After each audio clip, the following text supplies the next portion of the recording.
Merci beaucoup et ça fait plaisir. Je pense que Pierre-Michel serait très heureux de voir qu'il y a beaucoup de discussions pendant les pauses, puisque ça signifie que les interventions réveillent beaucoup de réactions.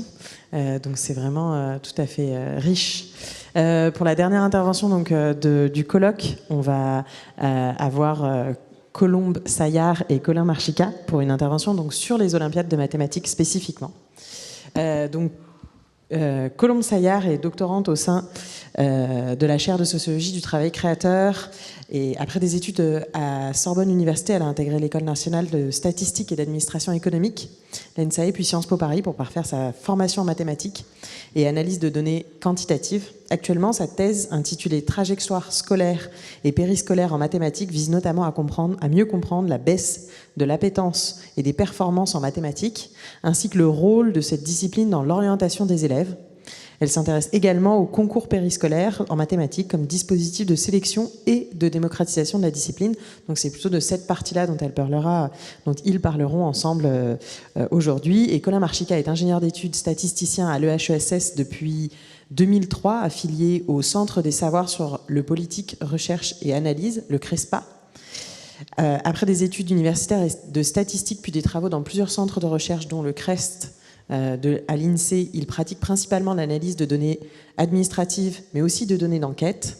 Il travaille principalement en sociologie du travail avec Pierre-Michel Menger. Il a travaillé sur les intermittents du spectacle, les intérimaires, les écoles de commerce, les concours de musique et plus récemment les carrières des universitaires et des mathématiciens dont vous pouvez trouver un chapitre dans l'ouvrage qui est sorti récemment, donc juste l'année dernière, Le monde des mathématiques, un ouvrage de Colin Marchica, enfin un chapitre de Colin Marchica et Pierre-Michel Menger. Voilà, donc je vais laisser la parole à cette intervention en duo. Bonsoir à toutes et à tous. Merci Manon pour l'introduction et merci à Pierre-Michel, même s'il n'est pas là, de nous donner l'occasion de vous présenter un petit peu nos travaux aujourd'hui. Donc, comme Manon l'a dit, nous, on va vous parler un petit peu de l'Olympiade internationale de mathématiques. Et en particulier des participants à cette compétition internationale de mathématiques. Et je fais d'ores et déjà une mise en garde pour prévenir du fait qu'on va parler des participants et non pas des participants et des participantes, puisqu'ils sont très majoritairement masculins, comme vous le verrez par la suite. Donc, Colin vous présentera un petit peu plus tard ce que c'est que l'Olympiade internationale de mathématiques et en quoi elle consiste, comment elle fonctionne. Mais je voulais commencer cette présentation par vous dire quelques mots de pourquoi est-ce qu'on s'intéresse aux participants à cette Olympiade, parce que ça peut sembler être un sujet un peu de niche, mais en fait, ça pose des questions qui, à notre sens, sont sociologiquement intéressantes. Donc, en premier lieu, on s'aperçoit que la participation et la réussite à de prestigieuses compétitions de mathématiques et a fortiori à cette Olympiade internationale sont de très bons prédicteurs de la productivité future des individus, en particulier dans le monde scientifique. Donc il y a des travaux en fait qui montrent que les anciens participants à l'Olympiade internationale sont plus productifs sur plein de plans, notamment dans le monde scientifique. Donc il y a les travaux de Campbell notamment qui sont très abondants sur ce point. Il y a aussi les travaux de Patrick Gollet qui a présenté l'année dernière au colloque qui montrent que la performance à l'Olympiade internationale permet bien de prédire la productivité future des scientifiques. Et je vous ai aussi mis un extrait d'entretien qui est tiré d'un article qui a été fait auprès d'anciens participants australiens à l'Olympiade internationale, qui montre que la participation et la préparation à cette compétition a vraiment contribué à leur formation et à leur choix aussi de préparer plus tard, de travailler plus tard en mathématiques. Donc on voit que voilà, il y a un enjeu avec cette compétition de à la fois formation et détection des potentiels talents mathématiques. Donc c'est pour ça que c'est important de s'intéresser à la fois aux procédures de sélection et de préparation des équipes nationales. D'une autre manière, on peut aussi se poser cette question de l'accès à la participation à cette très prestigieuse compétition, dont on a vu qu'elle est prédictive de carrières très prestigieuses, comme plutôt un résultat, et se demander quelle est l'équité d'accès à cette prestigieuse compétition. Et donc il y a des travaux qui s'intéressent plutôt à la phase qui est avant la participation et qui se demandent qui vraiment réussit à accéder à cette compétition et plus largement à de prestigieuses compétitions de mathématiques, puisqu'il n'y a pas que l'Olympiade internationale qui existe.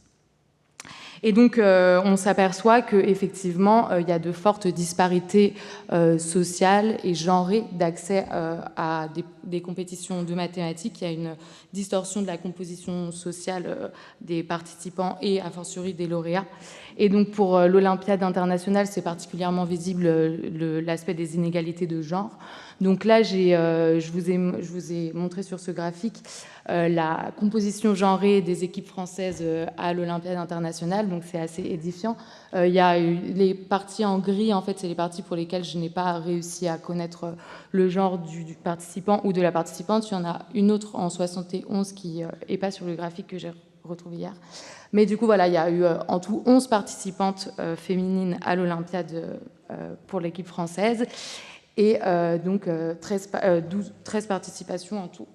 Mais ce n'est pas propre à la France, puisqu'on voit aussi sur ce papier qui compare plusieurs pays que c'est un fait qui concerne toutes les équipes nationales, en fait, cette massive sous-représentation des filles dans les équipes participantes à l'Olympiade.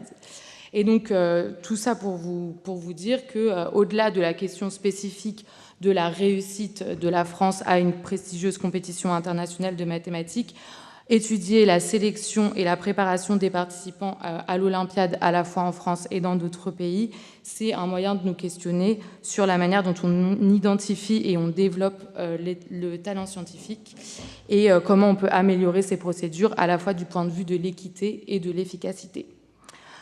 Donc, pour vous présenter un petit peu ce qu'on va vous dire aujourd'hui, donc là, je vous ai un peu décrit pourquoi est-ce qu'on s'intéresse aux participants à cette Olympiade.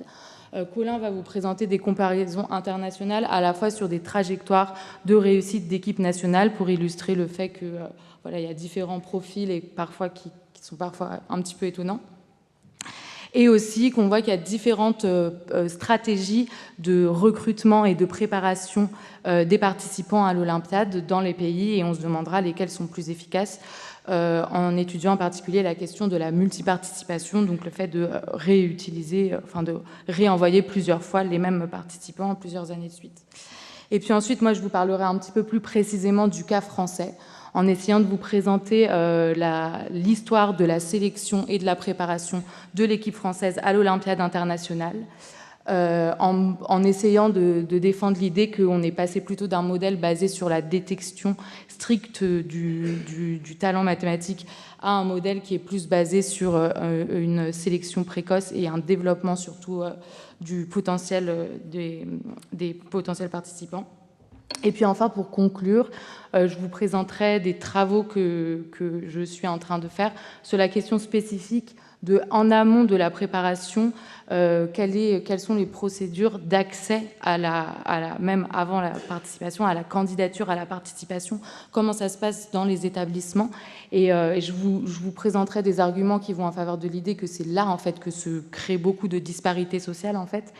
Et souligner le rôle des enseignants en mathématiques comme levier d'accès accru à la participation. Voilà, je laisse la parole à Colin.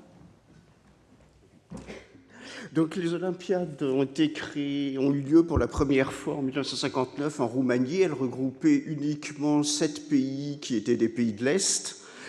Depuis, elle a connu un succès croissant puisqu'il y a 112 participants en 2023 et au fil du temps, 137 pays différents ont participé, mais certains pays ne participent que quelques années. Il y a des entrées, des sorties, des retours.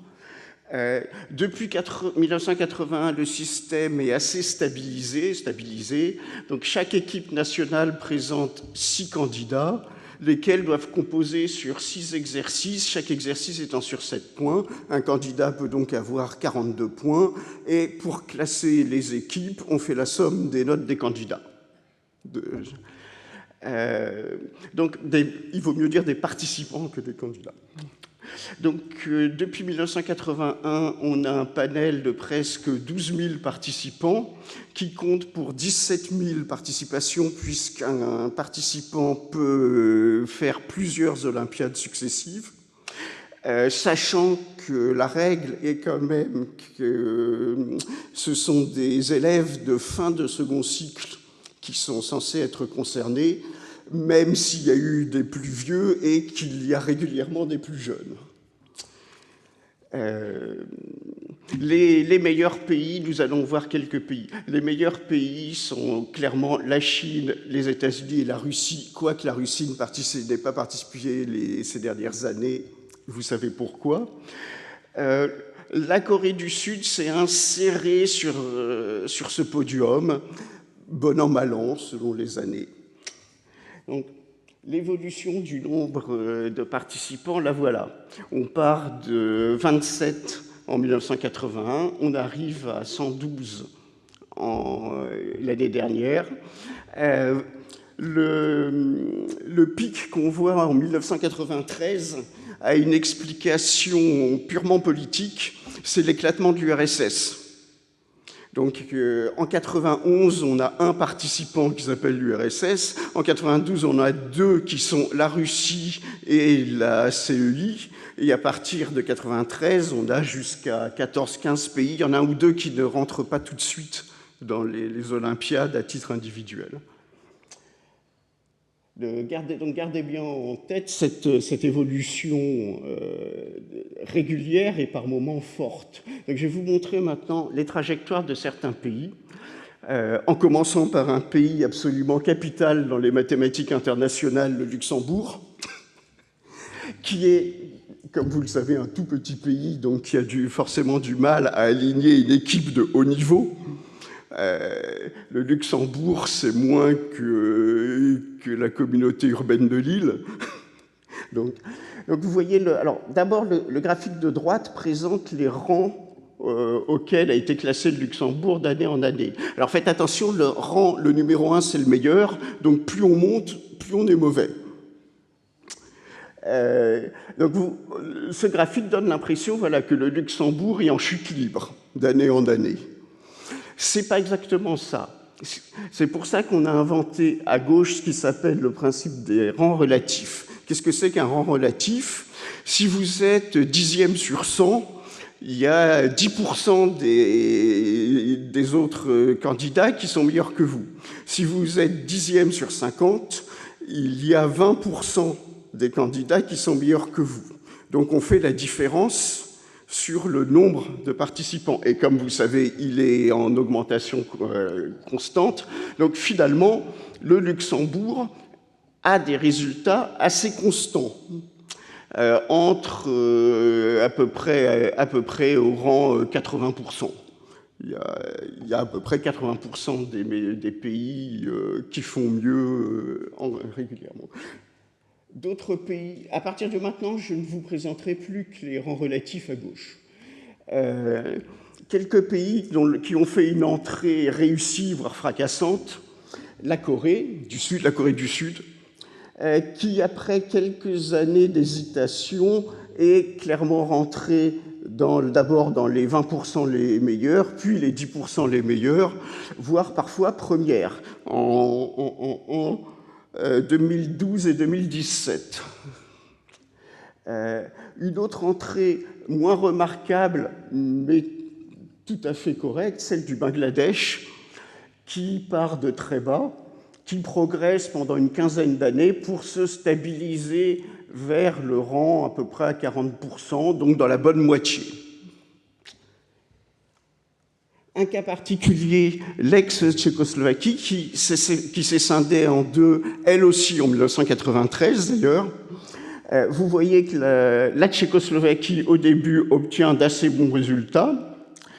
Quand elle se scinde, l'année suivante, la République tchèque et la Slovaquie, indépendamment, arrivent chacune à obtenir de meilleurs résultats que ce qu'avait fait la Tchécoslovaquie. Puis, par la suite, ça se dégrade un peu, mais elles se maintiennent à peu près au rang 30%, ce qui laisse supposer que dans la séparation politique du pays, chacune des deux moitiés avait les moyens de se maintenir à son rang, entre guillemets, normal, dans un système tel que les Olympiades de mathématiques.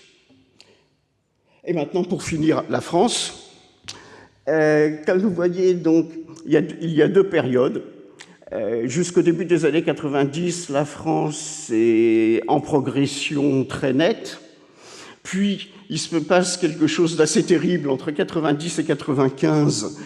Colombe vous expliquera ce qui s'est passé exactement. Ce n'est pas dû à l'augmentation du nombre de participants, puisqu'en général, les participants entrants ne sont pas au niveau de la France. Il leur faut un certain nombre d'années pour arriver à ce niveau-là. Puis en deuxième période, même chose, la France repart de relativement bas, puis reprogresse régulièrement jusqu'à cette situation actuelle. Donc on complétera bientôt le point suivant. Maintenant, nous allons passer à une approche plus individuelle, c'est-à-dire qu'on va s'intéresser à l'ancienneté des candidats pour ceux qui participent plusieurs fois, et donc, entre guillemets, à leur réutilisation par leur équipe nationale. Donc, si on regarde l'ensemble des participations, les 2/3 des participations correspondent à une première participation. Cela dit, jusqu'à 2 participations, ça fait 90% des participations des candidats qui auront 1 ou 2 participations. Puis après, ça décroît très très vite jusqu'à ce record de 7 participations. Alors, ayez bien en tête ce qui se passe. Quelqu'un qui a participé 7 fois, sachant qu'a priori la dernière fois il était en terminale, ça veut dire que la première fois il était en 6e. Donc c'est assez impressionnant. Cela dit, les 2 candidats qui ont fait 7 participations sont très très loin d'être des champions. Il s'agit d'un Norvégien et d'un Malais, donc qui avaient leur place dans leur sélection nationale, mais qui ne sont pas des champions au niveau international, c'est-à-dire qu'ils n'entrent pas dans les 10% de meilleurs.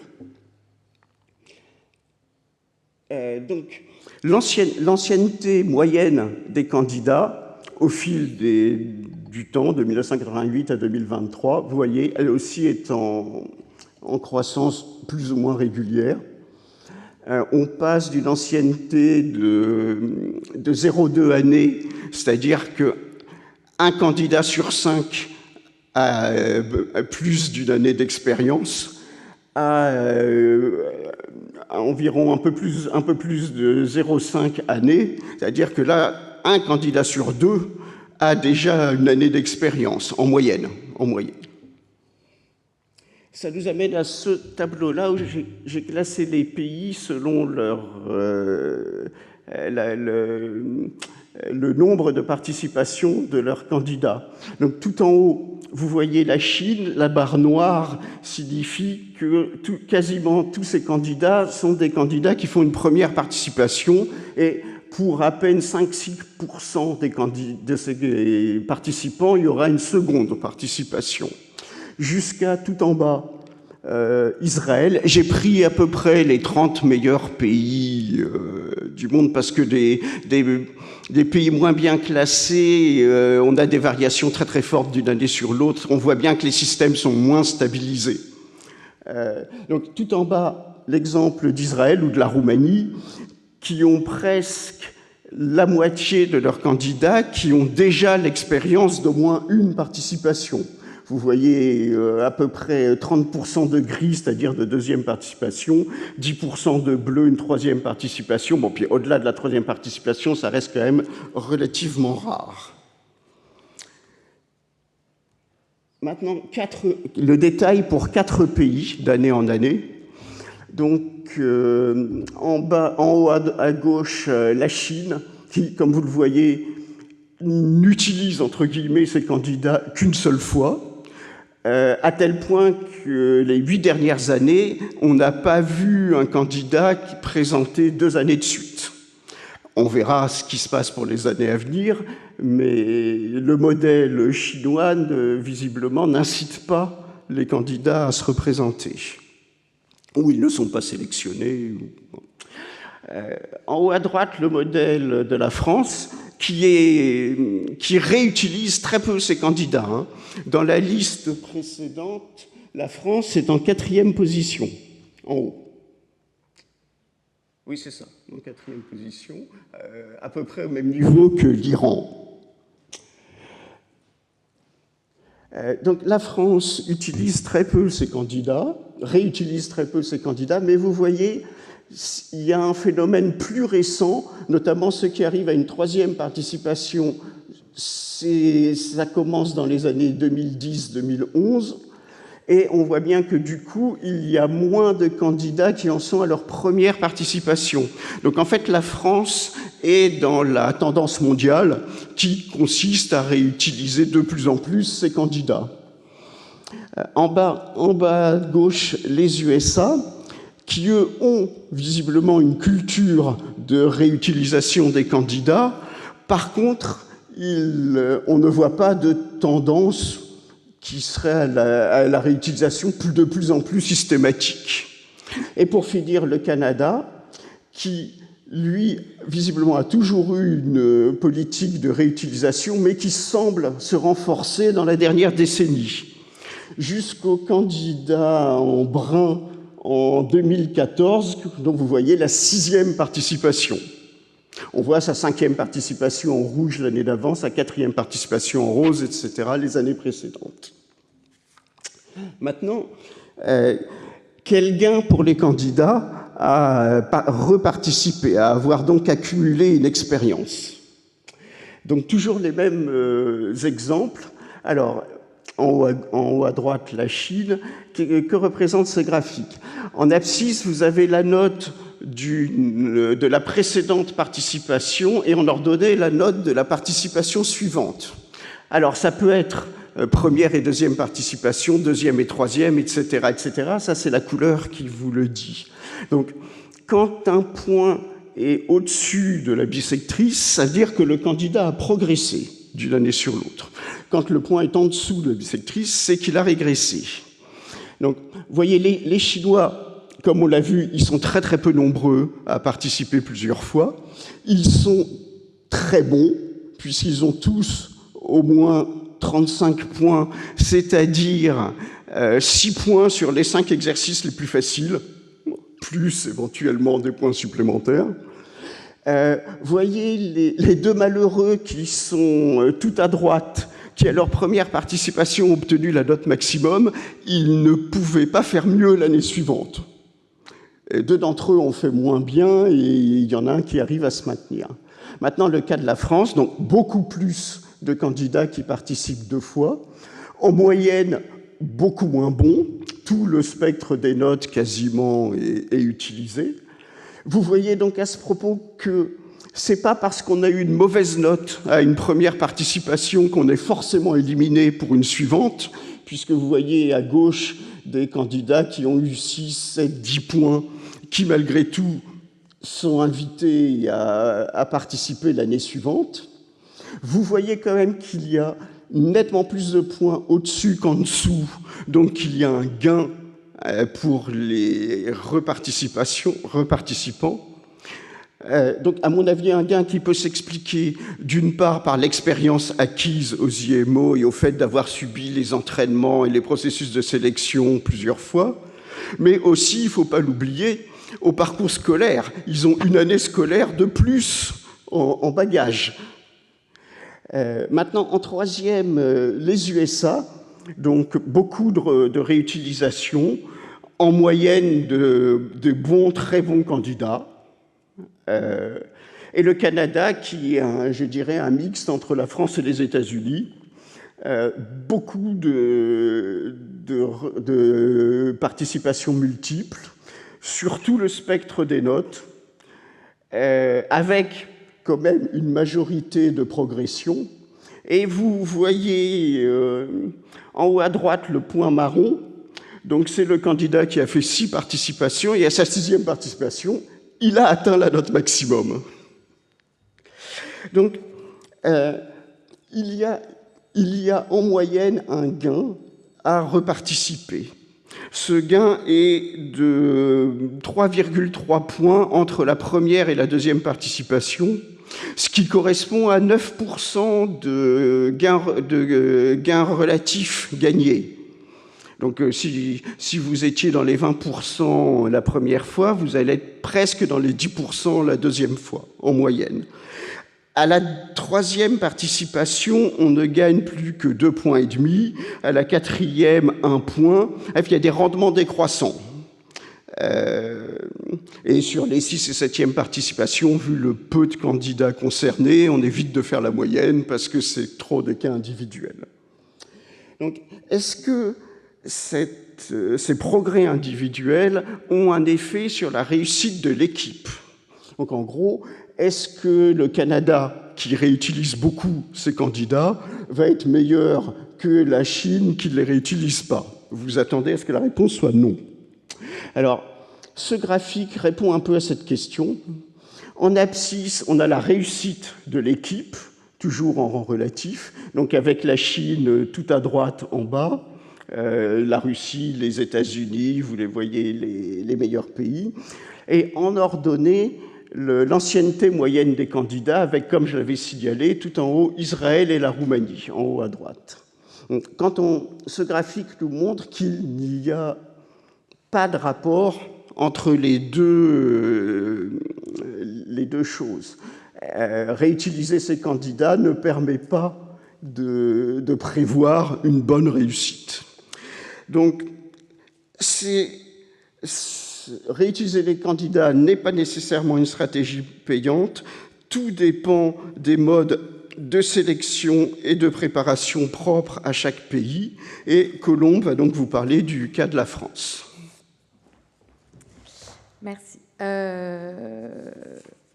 Du coup, moi, je vais vous présenter plus spécifiquement l'histoire des procédures de sélection et de préparation de l'équipe française aux Olympiades internationales, en essayant de vous montrer que c'est une histoire qui se divise en 2 grandes phases, avec une phase de transition.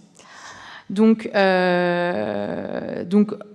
recueillant des récits, en parlant avec d'anciens préparateurs et d'anciens participants, je me suis aperçue que au début, les procédures de sélection, de recrutement et de préparation étaient extrêmement individualisées et peu formalisées. En fait, tout était organisé par une personne, un professeur de classe préparatoire au lycée Louis-le-Grand, qui se chargeait lui-même du recrutement en recrutant soit des élèves lauréats du concours général de mathématiques, soit des élèves de sa propre classe préparatoire de Louis-le-Grand, et qui leur fournissait une préparation assez rudimentaire, puisque c'était soit un stage d'une semaine, soit parfois une préparation par envoi d'exercices pendant une année. Et ces candidats étaient ensuite amenés à passer l'Olympiade. Donc voilà, on a une préparation qui est très individualisée, très peu formalisée, et des critères de sélection très stricts, puisqu'il y a un bassin de recrutement qui est extrêmement restreint. Et donc, en fait, cette interconnaissance et cette sélection très stricte est une garantie suffisante de la compétence des candidats, puisqu'ils réussissent de fait assez bien. Comme on le voit sur ce graphique, on voit donc ça, c'est pas les rangs relatifs comme a présenté Colin, ça c'est les scores moyens des participants français selon les années. Et la question, on voit que ça chute, si vous regardez la courbe marron, on voit qu'il y a quand même une chute importante au milieu des années 90. Et la question, c'est un peu de comprendre d'où vient cette chute. Et il y a plein d'explications possibles, mais une des explications probables, c'est le fait qu'au milieu des années 90, on a arrêté justement d'envoyer des participants qui étaient scolarisés en première année de classe préparatoire. Et on n'en retrouve plus après 1994 dans les données. Et donc, voilà, ça pourrait être aussi une des explications de l'efficacité de cette méthode de sélection et de préparation assez particulière. Et donc, au milieu des années 90, on voit cette chute des performances de la France à cette compétition. Et donc, la communauté mathématique, toujours étonnante de vigilance et de réactivité, se mobilise et se demande qu'est-ce qui se passe et qu'est-ce qu'on peut faire pour améliorer ces procédures de recrutement et de préparation de l'équipe française aux Olympiades internationales. Et donc, Martin Andler, qui est président fondateur de l'association Animat, m'a gentiment donné accès à ces archives où on peut suivre les débats et les échanges de la communauté mathématique sur qu'est-ce qu'on peut faire pour présenter une équipe française et remonter les performances de la France. Et donc, ce qui est assez intéressant, donc je ne vais pas rentrer dans le détail des débats et des arguments qui ont été mobilisés, et des ressources aussi qui ont été mobilisées pour faire valoir une stratégie plutôt qu'une autre. Mais ce que je trouve assez intéressant à remarquer, et je trouve que c'est particulièrement visible dans cette lettre dont je vous ai donné l'illustration, donc qui était une lettre ouverte parue dans la Gazette des mathématiciens, d'un professeur de mathématiques spéciales qui appelait justement à une transformation de ces procédures de recrutement. Et on voit que les questions d'équité et d'efficacité sont toujours intimement mêlées dans ces discussions. On veut à la fois rendre la participation à l'Olympiade internationale plus ouverte aux filles, aux élèves socialement défavorisés, élargir le bassin du recrutement en se disant à la fois c'est une question d'équité et c'est aussi une question d'efficacité puisqu'on passe peut-être à côté de talents qui ne sont pas repérés par cette méthode un petit peu de sélection très stricte et de ces réseaux de connaissances interpersonnelles. Donc je vous ai mis une citation de cette lettre. Et ce que je trouve assez rigolo, ou une interprétation possible en fait de tous ces débats, c'est qu'on retrouve fortement des arguments qui sont mobilisés dans un papier de Pierre Michel et ses co-auteurs sur le fait que les mathématiciens ont à cœur d'avoir des procédures d'avancement des carrières qui soient à la fois basées sur une sélection précoce du talent et sur des épreuves compétitives particulièrement équitables. Et donc on peut se dire que en fait, tous ces débats ont conduit à faire rentrer le recrutement pour les Olympiades un petit peu dans ces normes de bon fonctionnement de la compétition dans le monde mathématique. Et donc, tous ces débats ont mené à la création de l'association Animat en 1998, qui est aujourd'hui en charge de la sélection et de la préparation de l'équipe française. Et donc, bon, ça ne s'est pas fait tout d'un coup, ça s'est fait par débats et ajustements successifs, mais on peut décrire 3 transformations de ces procédures de sélection et de préparation. En premier lieu, les potentiels participants sont recrutés de plus en plus tôt dans leur scolarité, et ça correspond à une tendance internationale, comme l'ont montré les données que Colin a présentées tout à l'heure. Maintenant, dès la 4e, voire la 5e, on peut commencer à se préparer, ou d'au moins être candidat à la participation aux Olympiades. Et donc, on voit aussi, ce que je trouve assez intéressant, c'est que du coup, vu que le recrutement se veut de plus en plus précoce, il y a un accent qui est mis sur le développement et on a vraiment des gens qui forment les candidats pendant des stages l'été. Voilà, le développement du talent est vraiment un enjeu important. Et donc, du coup, le fait d'être un potentiel participant à l'Olympiade internationale entre aussi en interaction avec la scolarité d'un élève dans le secondaire. Et donc, du coup, voilà, c'est plus un produit fini qui arrive et qui est envoyé aux Olympiades internationales, mais les deux sont, la scolarité de l'élève et sa préparation aux Olympiades sont en interaction, et peut-être que la préparation aux Olympiades peut elle-même devenir une stratégie scolaire des familles pour être bien positionnée à l'intérieur du système scolaire. Et c'est un peu la tendance qu'on observe. Conjointement, le bassin de recrutement des aspirants à la participation se veut de plus en plus large et diversifié, toujours dans cette même perspective à la fois d'équité et d'efficacité. Les personnes qui se chargent du recrutement de l'équipe française, ils cherchent à repérer des profils de plus en plus variés, notamment des filles, et avec parfois des mesures explicites de discrimination positive. Donc, il y a de fait une diversification du profil des candidats et des candidates à la participation aux Olympiades et à d'autres compétitions internationales de mathématiques. Et donc, le fait d'avoir un développement, une formation des aspirants à la participation et d'avoir un bassin de recrutement plus large, ça nécessite évidemment beaucoup plus d'acteurs impliqués et donc une coordination et une formalisation des procédures de recrutement et des procédures de formation. Donc, il y a une relative formalisation et institutionnalisation de l'ensemble du processus. Donc c'est plus seulement des relations interpersonnelles, du bouche à oreille, mais il y a des critères de sélection qui sont vraiment établis, même si l'association Animat demeure à taille humaine, et il y a aussi un caractère toujours assez convivial et familial qui fait que ce n'est pas non plus l'archétype de l'organisation bureaucratique centralisée. Et ce qui est, à mon avis, aussi permis par le fait qu'il y a une transmission de ces rôles, puisque en fait la plupart des gens qui sont aujourd'hui chargés de la formation et de la sélection et de la préparation de l'équipe française sont d'anciens participants, ce qu'on appelle des animateurs, sont eux-mêmes des anciens animateurs, et donc du coup voilà, il y a aussi une transmission comme ça de connaissances et d'expériences. Alors maintenant, on peut parler un petit peu rapidement des effets de l'action d'Animat. Donc, comme l'a montré Colin, il y a une tendance à la hausse quand même des performances de l'équipe française. On pourrait dire que l'action d'Animat a permis un petit peu de compenser le fait qu'on a arrêté d'envoyer des candidats scolarisés dans le supérieur. Il y a aussi une féminisation des équipes, c'est ce que j'avais montré au début, même si on peut toujours déplorer le fait qu'il y a peu de filles dans les équipes. Il y en a quand même plus ces dernières années qu'il n'y en avait au départ. Et par contre, si on parle de l'origine scolaire des participants à l'Olympiade, on a toujours le lycée Louis-le-Grand qui a une étonnante présence. Donc en fait, j'ai cherché le lycée d'origine des participants à l'Olympiade. Donc tout ce qui est en rouge, c'est ceux pour lesquels je n'ai pas réussi à savoir quel était leur lycée d'origine. J'ai retrouvé en tout les lycées d'origine de 160 participants, et sur ces 160, il y en avait 42 qui venaient de Louis-le-Grand, et on voit que c'est assez stable dans le temps. Et donc, ce qui est assez étonnant, c'est de se dire qu'avant, le fait d'être scolarisé à Louis-le-Grand était quasi un critère de recrutement pour l'Olympiade internationale, et que maintenant, il y a toujours quand même une présence de Louis-le-Grand importante, même si les procédures de sélection ont complètement changé.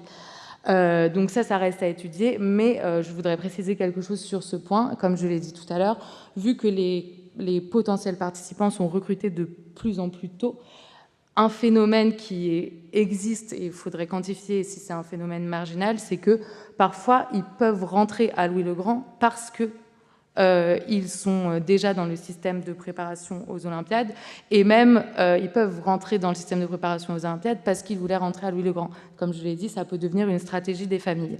Donc voilà, ces données, on voit que l'origine de Louis-le-Grand est toujours prédominante, mais il faut quand même se questionner un peu plus sur les mécanismes qui peuvent expliquer ça. Voilà. Alors, pour conclure, comment est-ce qu'on pourrait améliorer les procédures de recrutement et de préparation des participants français à l'Olympiade internationale? Il faut se poser la question de comment est-ce qu'on devient un participant à l'Olympiade internationale, et essayer de voir ça un petit peu comme un processus. Je propose de le décrire un peu en 3 étapes. Premièrement, donc la Coupe Animat, c'est une coupe qui est organisée dans toute la France, et qui est justement, quand on est lauréat de la Coupe Animat, on peut aspirer après à faire la préparation et puis éventuellement à être un participant à l'Olympiade. Donc il faut connaître la Coupe Animat, réussir à la Coupe Animat, et ensuite, une fois qu'on a réussi à la Coupe Animat, être sélectionné dans l'équipe. Et là, les données que je vous présente suggèrent que c'est plutôt dans les étapes 1 et 2 que se créent les disparités, et non pas trop dans l'étape 3. C'est-à-dire, parmi un échantillon d'élèves qui ont réussi à la Coupe Animat entre 2018 et 2019, premièrement, on voit qu'il y a déjà des biais de recrutement, puisqu'il y a plus qu'un tiers de filles. Leurs établissements d'origine sont de niveau social plus élevé que l'ensemble des établissements français.